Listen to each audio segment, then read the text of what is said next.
તથ્ય charitable trust Bharatdan ગઢવીના જય સિયારામ. તથ્ય ચેરિટેબલ ટ્રસ્ટ દ્વારા એક ચરોતરનો પ્રતિષ્ઠિત એવોર્ડ એટલે અનુભૂતિ એવોર્ડ આજથી 4 વર્ષ પહેલા પરમ પૂજ્ય મોરારી બાપુના વરદ હસ્તે અનુભૂતિ એવોર્ડની શરૂઆત આપણે કરેલી, જેમાં ચરોતરના એવા પ્રતિષ્ઠિત નાગરિકોને, સન્માનિત નાગરિકોને જેણે વિવિધ ક્ષેત્રોની અંદર એક સારું કામ કર્યું છે, સેવાનું કામ કર્યું છે, એવા વ્યક્તિઓને નવાજવાનો આ અવસર એટલે અનુભૂતિ એવોર્ડ. પૂજ્ય મોરારી બાપુના વરદ હસ્તે અગાઉ એક એવોર્ડ અપાઈ ચૂક્યા હતા.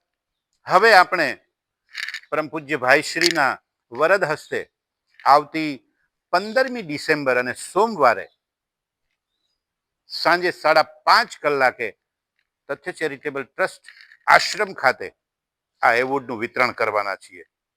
પ્રથમ એવોર્ડ પૂજ્ય મોરારી બાપુના વરદ હસ્તે આપવામાં આવ્યો.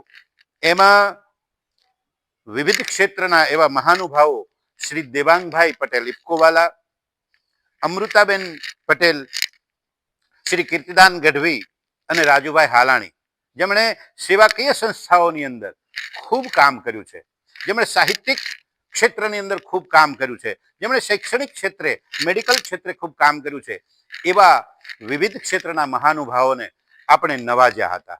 તો આવો આ વર્ષે પણ એવા જ મહાનુભાવો, એવા વિદ્વિત સન્માનિત વ્યક્તિઓને અનુભૂતિ 2 એ એવોર્ડથી આપણે સન્માનિત કરીએ. આપ સૌના સાથ અને સહકારથી આવા કાર્ય આપણી આ સંસ્થા કરે છે. આપ સૌ આ કાર્યની સાથે હંમેશની માટે સાથે રહ્યા છો, તો સાથે મળી અને ઉજવીએ અનુભૂતિ એવોર્ડ. ધન્યવાદ.